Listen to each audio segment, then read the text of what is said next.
తిరుమలలో అనూహ్య రద్దీ కారణంగా సోమవారం వీఐపీ బ్రేక్ దర్శనాలు రద్దు.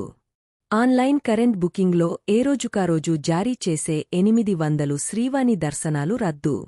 తిరుమల జూన్ 2026-27 వేసవి సెలవులు ముగసిపోవడంతో పాటు వారాంతం రావడంతో తిరుమలలో అనూహ్య రద్దీ నెలకొన్న కారణంగా అధిక మంది భక్తులకు దర్శనాలు కల్పించేందుకు సోమవారం వీఐపీ బ్రేక్ దర్శనాలు రద్దు చేయడమైనది.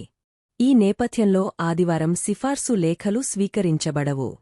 అదేవిధంగా ఆన్లైన్ కరెంట్ బుకింగ్లో ఏరోజుకారోజు జారీ చేసే 800 శ్రీవాణి దర్శన టికెట్ల జారీని కూడా సోమవారాల్లో రద్దు చేయడమైనది. ఈ విషయాన్ని గమనించి భక్తులు తమ తిరుమల యాత్రకు ప్రణాళిక చేసుకోవాలని విజ్ఞప్తి చేయడమైనది.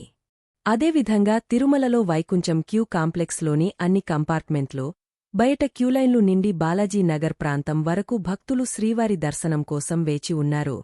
ఇంకా వేలాది మంది భక్తులు వచ్చే అవకాశముండటంతో టీటీడీ సీనియర్ అధికారులందరూ భక్తులకు అందుతున్న సౌకర్యాలను పర్యవేక్షిస్తూ ఎలాంటి ఇబ్బందులు తలెత్తకుండా చర్యలు చేపడుతున్నారు.